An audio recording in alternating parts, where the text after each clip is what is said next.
사랑하는 여러분, 또 수요일이 찾아왔습니다. 수요일에는 그렇습니다. 여러분, 우리가 마태와 함께 예수님의 말씀, 예수님의 은혜를 나누는 시간입니다. 이 시간에 참 잘 나오셨습니다. 우리 옆에 계신 분들하고도 우리 한번 인사 나눌까요? 우리 잘 오셨습니다. 반갑습니다. 반갑습니다. 반갑습니다. 반갑습니다. 여러분, 우리가 마태복음 19장에서는 베드로가 주님께 이런 물음을 던졌어요. 우리가 모든 것을 버리고 주님을 따랐은즉 우리는 무엇을 얻을 수 있겠습니까?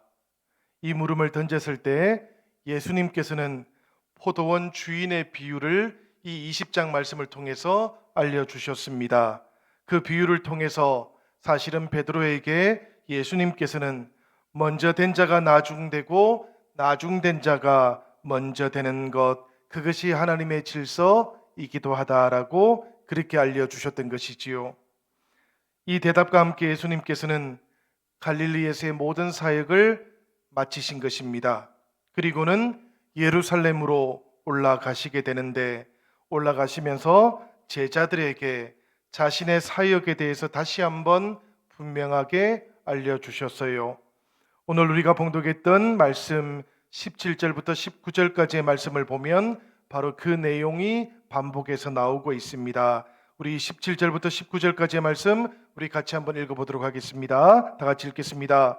보라, 우리가 예루살렘으로 올라가노니 인자가 대제사장들과 서기관들에게 넘겨짐에 그들이 죽이기로 결의하고 이방인들에게 넘겨주어 그를 조롱하며 채찍질하며 십자가에 못 박게 할 것이나 제3일에 살아나리라.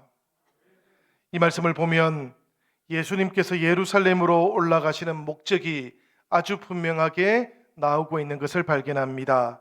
첫 번째는 보니까 대제사장들 그리고 서기관들에게 예수님께서는 살기 위해서가 아니라 죽임을 당하기 위해서 올라가고 있다, 이렇게 말씀을 하셨어요. 두 번째는 보니까 이방인들의 손에 넘겨지게 될 것이고 능욕을 당하고 채찍질을 당하기 위해서 올라가신다, 이렇게도 말씀을 하셨습니다. 그리고 세 번째는 보니까 3일 만에 다시 살아나게 될 것을 보여주기 위해서 올라가는 것이다라고도 말씀을 하셨습니다. 한마디로 말씀을 드리면 고난과 십자가의 죽음 그리고 부활이 바로 우리 예수님께서 예루살렘으로 올라가셨던 목적이었다라는 그런 이야기지요. 그런데 여러분, 사실 이 말씀은 예수님께서 처음으로 하신 말씀은 아니었습니다.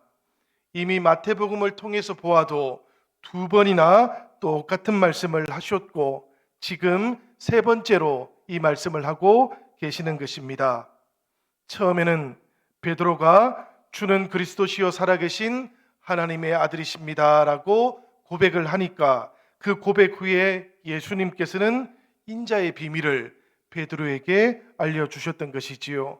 마태복음 16장 21절에 나오는 말씀입니다.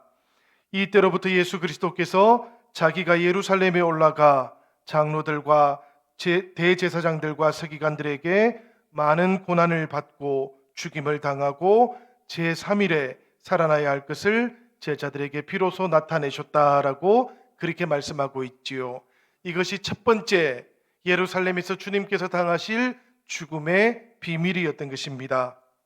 그리고 이어서 두 번째는 17장 22절과 23절에 나오는 말씀인데 인자가 장차 사람들의 손에 넘겨져서 죽임을 당하고 제3일에 살아날 것이다, 이렇게 말씀을 반복해서 알려주니까 이 말씀을 들었던 제자들이 모두가 다 근심을 했다라고 그렇게 나오고 있기도 합니다.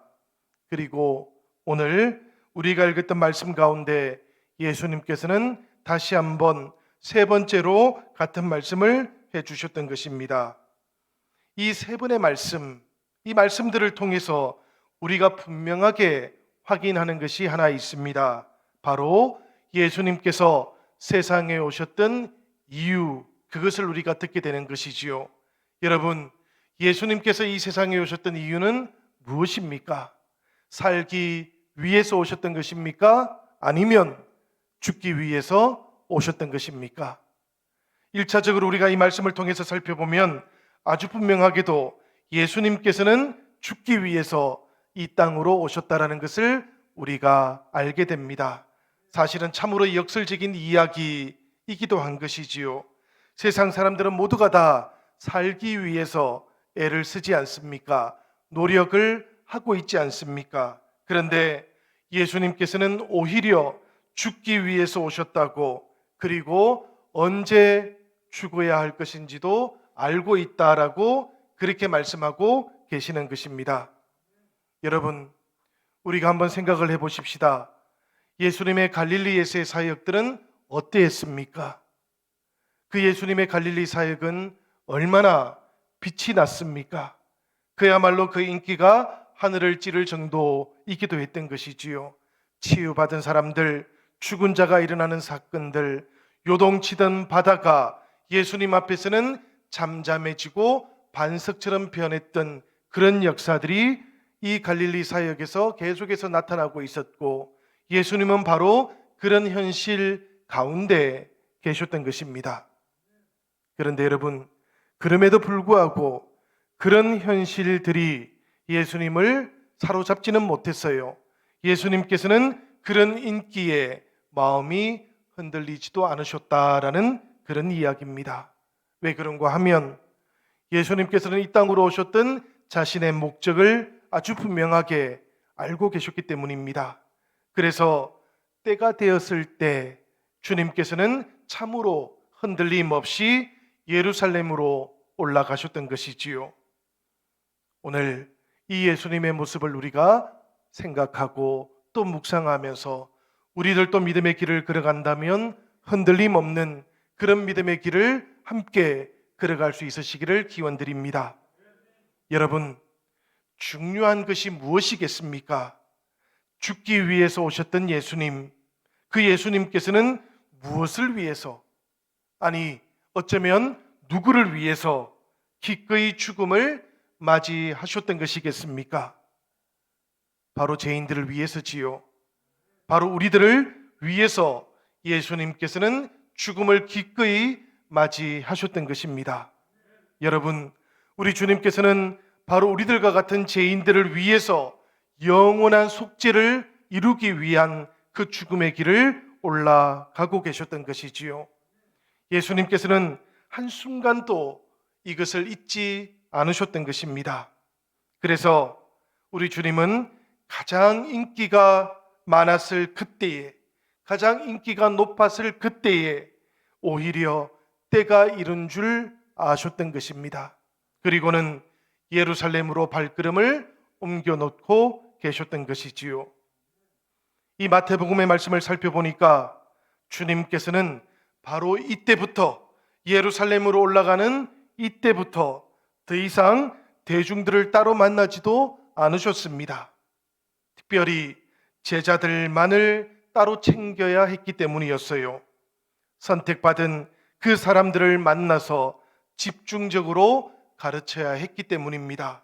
십자가와 죽음 그리고 부활 이후에 하나님의 선교를 감당할 제자들을 주님께서는 준비하셔야 했기 때문이었지요. 그렇게 주님께서는 제자들을 준비시키시면서 죽음을 향하여 삶의 방향을 바꾸셨습니다.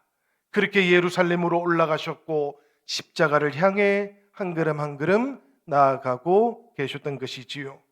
영신성도 여러분, 우리들도 신앙생활을 한다면 이 예수님을 만날 수 있기를 기원합니다.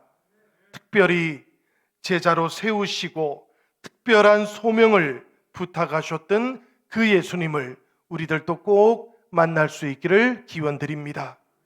우리들은 여러분 무리들이 아니기 때문입니다. 우리들은 주님께서 부르셨던 그 음성에 응답하는 제자들이기 때문에 그래요. 예수님과 제자들 사이에 있었던 그 특별했던 사랑의 관계가 우리들의 신앙 속에서도 온전하게 나타날 수 있기를 기원드립니다. 예루살렘으로 올라오시는 예수님, 그 예수님께서는 사람들의 손에 넘겨지게 되실 예정입니다. 예수님께서는 능욕을 당하기도 하실 것이고 채찍질을 당하게 되실 것이었어요. 19절 말씀 전반절을 보면 이런 말씀이 나오고 있습니다. 이방인들에게 넘겨주어 그를 조롱하며 채찍질하며. 이 말씀을 보면 유대인들에게 넘겨질 뿐만 아니라 우리 주님께서는 로마 병사들에게도 넘겨지게 될 것이다 라고 그렇게 말씀하고 있는 것이지요. 실제로 그러했습니다. 여러분, 우리 예수님께서 예루살렘에서 체포되었을 그때에 사람들은 가시로 만든 관을 씌웠습니다. 그리고는 네가 유대인의 왕이라면 이 면류관을 쓰라고 그렇게 조롱을 했던 것이지요. 우리 예수님께서 십자가를 지시기 전에도 말씀을 통해서 살펴보면 주님께서는 이미 못이 많이 달려 있었던 그 채찍으로 수없이 매를 맞고 채찍에 당하기도 하셨습니다. 침 뱉은 사람들, 그들은 말로도 우리 예수님을 모욕했던 것이지요. 그야말로 이사야서 53장의 말씀이 기억나는 그런 상황이기도 했습니다. 그가 찔림은 우리의 허물 때문이요 그가 상함은 우리의 죄악 때문이라. 그가 징계를 받음으로 우리는 평화를 누리고 그가 채찍에 맞음으로 우리는 나음을 받았도다. 예수님께서는 이 구약 성경에 예언되어 있던 이 말씀이 자신의 삶을 통해서 온전하게 나타나게 될 것이다 라는 것을 제자들에게 알려주셨던 것입니다. 여러분, 우리 예수님 생각해 보면 우리하고 똑같은 사람으로 오셨던 분이셨습니다. 한치의 어긋남도 없으셨어요. 그러니 그런 고난을 당하고 그런 모욕을 겪게 되었을 때 우리 주님께서도 우리와 똑같이 아프셨습니다. 똑같이 외로우셨습니다. 똑같이 힘도 드셨습니다. 그렇지만 또 말씀을 통해서 살펴보면 그 예수님께서는 고난 속으로 들어가기를 결코 멈추지 않으셨다라는 것도 우리가 발견하게 됩니다. 죽음을 향해서 용감하게 나아가셨던 예수님, 그 예수님에게는 어떠한 두려움도 없으셨습니다. 종의 형체를 가지시고 자기를 낮추어 죽기까지 복종하시는 동안에도 오직 아버지의 뜻만이 이루어지시기를 우리 주님께서는 그렇게 사모하셨기 때문이에요. 그래서 주님께서는 두려움을 가지지 않으셨던 것입니다. 갈등이라든지 주저함도 없으셨습니다. 왜 그런가 하면 고난을 보고 계셨던 것이 아니고 우리를 보고 계셨기 때문입니다. 우리 주님께서는 우리를 향해서 사랑하고 계셨기 때문이었습니다. 그래서 때때로 아프시고 때때로 힘이 드시기는 하셨지만 그럼에도 불구하고 갈등을 하시거나 주저하지는 않으셨던 것입니다. 그렇게 예루살렘으로 올라가셨던 주님, 그 주님에게 여러분 마지막 임무가 있었던 것이지요. 그 임무가 무엇인가 하면 바로 하나님의 부활, 그것을 경험하는 것입니다. 그것을 온몸으로 받아들이는 것이었어요. 고난과 죽음이라고 하는 그 흑암 속에서도 하나님께서 자신을 온전히 부활시켜 주실 것이다 라는 그런 확신을 예수님께서는 가지고 계셨던 것입니다. 여러분, 이것을 가지고 우리는 믿음이다라고 그렇게 부르는 것이지요. 우리 주님께서는 그런 확신을 가지고 계셨기 때문에 예루살렘 골고다 십자가 그 위에서도 조금도 주저하지 않으시고 사랑을 선포해 주셨던 것입니다. 여러분, 우리 예수님께서 겪으셨던 그 십자가의 고난보다는 아마도 작은 것이겠습니다마는 우리들 모두에게도 이런 고난들이 찾아옵니다. 특별히 복음대로 살려고 할 때 고난이 찾아옵니다. 그리고 복음을 전하면서 살고자 할 때 고난이 찾아오기도 합니다. 여러분, 그럴 때 우리가 어찌해야 되겠습니까? 예수님 그분을 통해서 우리가 지혜를 배우고 또 예수님 그분의 부활의 신앙을 통해서 우리도 우리의 신앙을 온전하게 회복할 수 있으면 좋겠습니다. 우리 주님께서는 고난 속으로 들어가기를 멈추지 않으셨습니다. 왜냐하면 부활의 소망을 가지고 계셨기 때문이지요. 우리들에게도 이 부활의 소망이 온전히 자리 잡을 수 있기를 기원드립니다. 이 부활의 소망이 우리 안에 확고하게 자리 잡고 있다면 고난이 찾아온다고 할지라도 우리는 그 고난 속에서 부활의 신비를 온전히 바라보게 될 것입니다. 그 부활의 신비를 체험하게 되실 것입니다.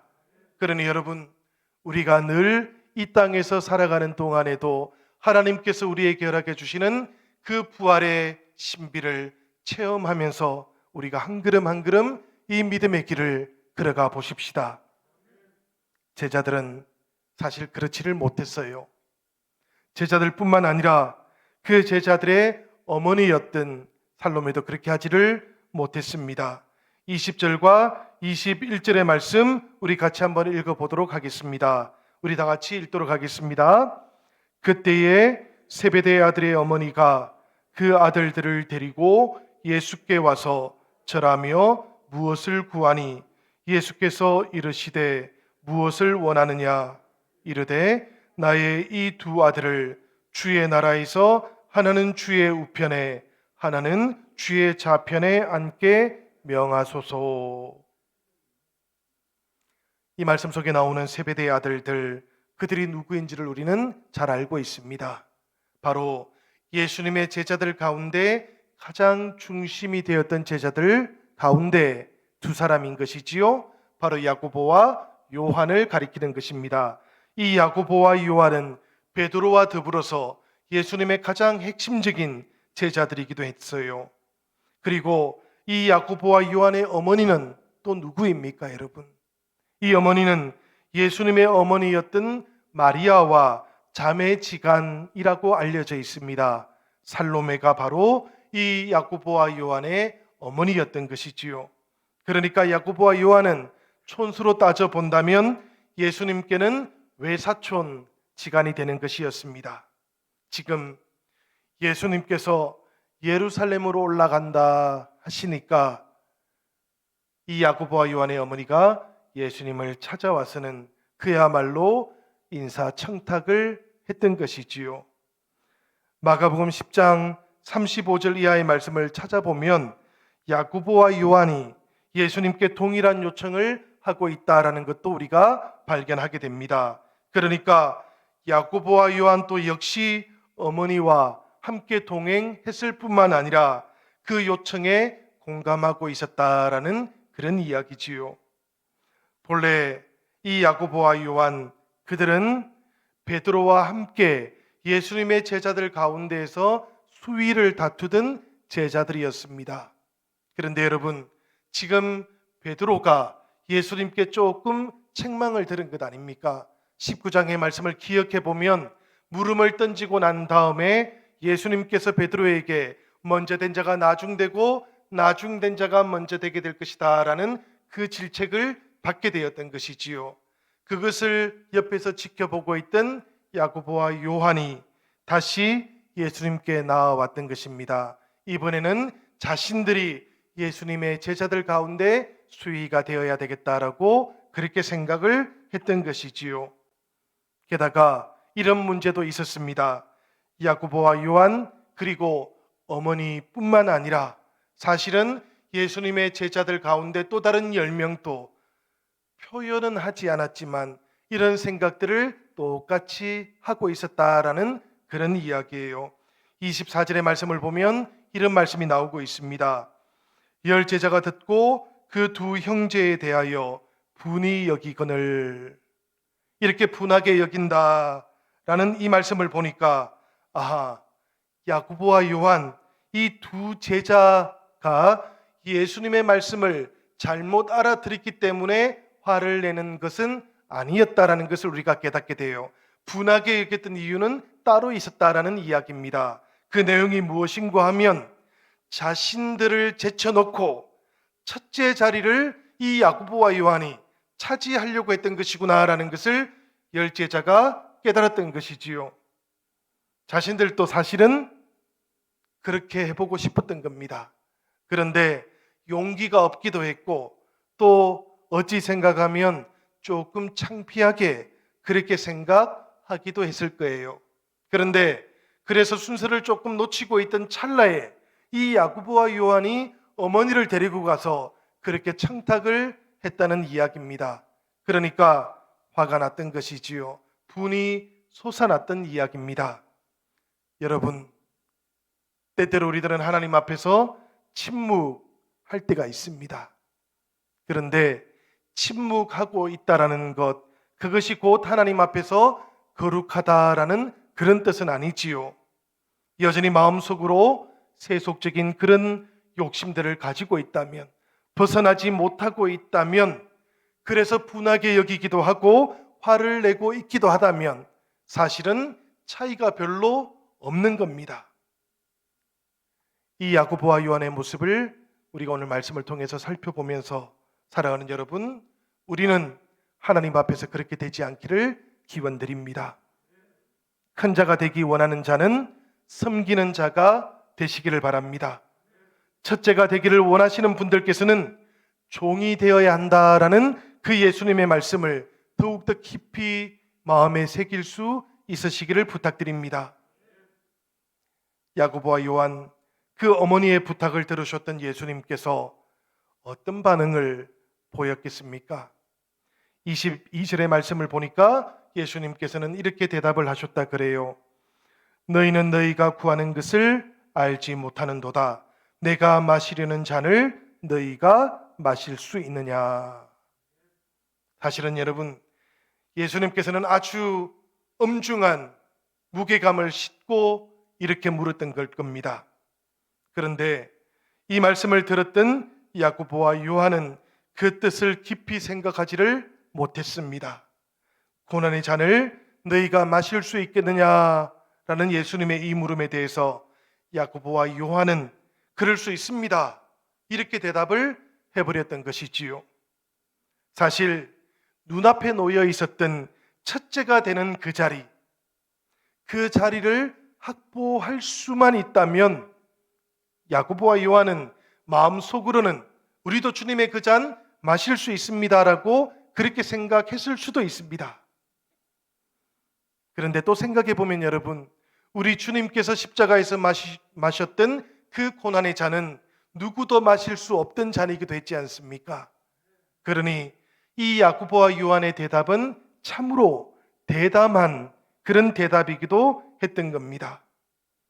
그런데 그 다음에 이어졌던 예수님의 대답을 살펴보면 제자들과 예수님 사이에는 서로 궤도가 조금 잘 안 맞고 있다는 것을 우리가 비로소 깨닫게 됩니다. 하나님의 나라에서는 예수님의 좌편과 우편에 앉게 되는 이런 일들은 제자들의 어떤 행동을 통해서 획득되는 것이 아니기 때문이에요. 사실 주님의 왼편에, 주님의 오른편에 어떤 사람이 앉게 될지 우리는 알 수가 없습니다. 여러분, 티가 나지 않는 제자들이 그 자리에 앉을지도 모릅니다. 그것은 전적으로 하나님께 달려있는 일이기 때문이에요. 그것은 전적으로 우리의 공로라든지 우리의 행함 때문이 아니고 하나님께서 우리에게 은혜로 공급해 주시는 일이기 때문에 그렇습니다. 예수님께서도 사실은 그렇게 대답을 하셨던 것이지요. 사람의 수고와 사람의 노력, 그 크기에 비례해서 하나님 나라의 보상이 주어지는 것이 아니라고 예수님께서는 그렇게 대답을 해 주셨던 것입니다. 23절의 말씀을 보니까 주님께서는 이렇게 말씀을 하셨지요. 이르시되 너희가 과연 내 잔을 마시려니와 내 좌우편에 앉는 것은 내가 주는 것이 아니라 내 아버지께서 누구를 위하여 예비하셨든지 그들이 얻을 것이니라. 하나님께서 하시는 일이라는 이야기입니다. 하나님의 마음에, 하나님의 뜻에 가장 부합되는 사람, 그 사람이 주님의 자리, 그 오른편과 왼편에 앉게 될 것이라서 예수님께서도 야고보와 요한에게 어떤 자리에 앉게 될 것이다라고 분명하게 말할 수 없으셨다라는 그런 이야기지요. 여러분, 사실은 우리가 이렇게 대답을 하셨던 예수님의 마음도 한번 헤아려 보면 좋을 것 같습니다. 대담하게 대답을 했던 야고보와 요한이었지만 예수님께서는 그들을 향해서 사실 야단치신 것은 아닌 것 같아요. 또 냉소적으로 그렇게 대답을 하셨던 것도 아닌 것 같습니다. 좀 긍휼하게 여기시기도 하셨고 또 따뜻한 연민을 담아서 대답을 하기도 하셨던 것이지요. 그러니까 너희가 내 잔을 마실 것이다 라고 그렇게 인정을 해주셨던 것이지요. 다만 그 다음에 이어지는 말씀이 이런 내용이었던 겁니다. 너희가 내 잔을 마신다고 한번 가정을 해보자. 그래도 너희가 지금 요구하는 그 좌편과 우편에 앉는 것, 그것은 너희의 공로를 따라서 지금 주어지는 것은 아닌 것이다 라고 그렇게 대답을 해주셨다라는 이야기입니다. 여러분, 참되지 않은 물음이었던 것이지요. 온전하지 않았던 요구였던 것이지요. 그렇다면 참되고 온전했던 요구는 어떤 것이겠습니까? 25절부터 27절까지의 말씀을 우리가 살펴보면 우리가 주님 앞에서 참되고 온전하게 요청하는 요구들은 어떤 것이어야 하는지를 우리가 깨닫게 돼요. 우리 말씀 한번 같이 읽어보도록 하겠습니다. 다 같이 읽습니다. 이방인의 집권자들이 그들을 임의로 주관하고 그 고관들이 그들에게 건세를 부리는 줄을 너희가 알거니와 너희 중에는 그렇지 않아야 하나니 너희 중에 누구든지 크고자 하는 자는 너희를 섬기는 자가 되고 너희 중에 누구든지 으뜸이 되고자 하는 자는 너희의 종이 되어야 하리라. 이 말씀을 보면 여러분, 하나님의 나라 그 질서가 아주 분명하게 우리 눈에 보이는 것 같습니다. 하나님의 은혜가 다스리는 그 나라의 가치도 우리의 눈에 분명하게 보이는 것 같아요. 이 세상의 삶을 살펴보면 이방인들의 집권자들, 그들은 힘으로 사람들을 다스립니다. 그렇지만 예수님께서는 우리에게 정반대의 길을 알려주고 있지 않습니까? 누구든지 큰 사람이 되고자 한다면 섬기는 자가 되어라. 누구든지 으뜸이 되려고 한다면 종이 되어보아라 라고 그렇게 말씀하고 있는 것이지요. 우리가 너무나 잘 알고 있는 하나님 나라의 질서인 겁니다. 이런 일을 잘 하는 사람, 그런 사람이 하나님 나라의 리더십을 가지고 있는 사람이다라는 그런 이야기지요. 우리 영신교회 안에 있는 모든 지체들께서는 바로 이렇게 하나님 나라의 리더십을 가지고 있는 주님의 제자들 되시기를 기원드립니다. 사랑하는 여러분, 우리의 믿음이 성숙해졌다라는 것, 그것은 어떤 의미겠습니까? 바로 이런 일을 더 잘하는 사람이 된다라는 그런 이야기인 겁니다. 섬기고 종이 되면서도 기쁨을 더 깊이 느낄 수 있는 사람, 그런 사람이 하나님 앞에서는 믿음이 성숙한 사람이다라는 그런 이야기예요. 여러분, 우리들도 이런 사람들이 되십시다. 우리들도 이런 믿음의 사람들이 되시기를 기원합니다. 형제 자매들보다 앞서 나가기 위해서 애쓰지 마시기를 바랍니다. 함께 걸어가시면 됩니다. 때로는 형제 자매들 뒤에서 힘을 보태어 주시면 되는 겁니다. 섬기는 가운데 형제 자매들의 기쁨이 나의 기쁨이 되면 그것이 하늘의 기쁨을 누리는 길인 겁니다. 우리 예수님께서 기뻐하실 때 내 기쁨도 더욱더 풍성해지는 그런 은혜가 여러분들과 저 안에 풍성하게 임하기를 기원드립니다. 교회에 오셔가지고 설교를 듣고 은혜를 받는 것 참 좋은 일이지요, 여러분. 그렇지만 그것으로만 설교가 완성되는 것은 아닌 것 같습니다. 설교가 참으로 완성되는 때는 언제일까 생각을 해보면 그 설교의 말씀을 듣고 따르고 그리고 섬길 때인 것 같아요. 그렇게 섬겨 나갈 때 비로소 우리의 삶 가운데 주님의 말씀, 그 설교가 완성되어지는 것이지요. 여러분들의 삶 가운데는 설교가 귀로 들리는 말씀일 뿐만 아니라 삶으로 실천되고 완성되는 그런 은혜가 늘 함께 하시기를 부탁드립니다. 우리 예수님, 오늘 말씀을 보니까 28절에 와서 결론에 도달을 하셨어요. 28절의 말씀 우리 다 같이 한번 읽어보도록 하시겠습니다. 다 같이 읽겠습니다. 인자가 온 것은 섬김을 받으려 함이 아니라 도리어 섬기려 하고 자기 목숨을 많은 사람의 대속물로 주려 함이니라. 세상에 오신 목적, 이것이 다시 한번 선포되고 있는 것이지요. 섬김을 받으려고 오신 것이 아니고 섬기려고 오셨다. 많은 사람을 위한 대속물이 되기 위해서 오셨다. 많은 사람을 위한 몸값으로 오셨다라고 주님은 그렇게 말씀하고 계시는 것입니다. 여러분, 우리 예수님께서 섬기셨던 그 길, 그 섬김의 길 끝에는 가만히 생각해 보면 영광이 있었던 것은 아니에요.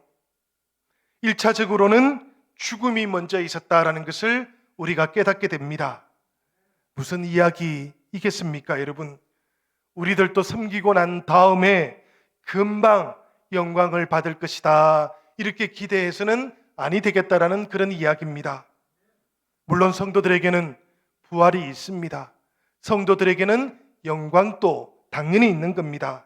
다만 이 부활과 영광이라고 하는 것, 이것은 정말로 죽은 다음에 찾아오는 겁니다. 우리 그리스도교회의 복음의 핵심은 바로 여기에 있는 것이지요. 죽지 않고 부활을 기대할 수 없다라는 이야기입니다. 죽지 않고 하나님의 영광이 찾아오지는 않는다라는 그런 이야기예요.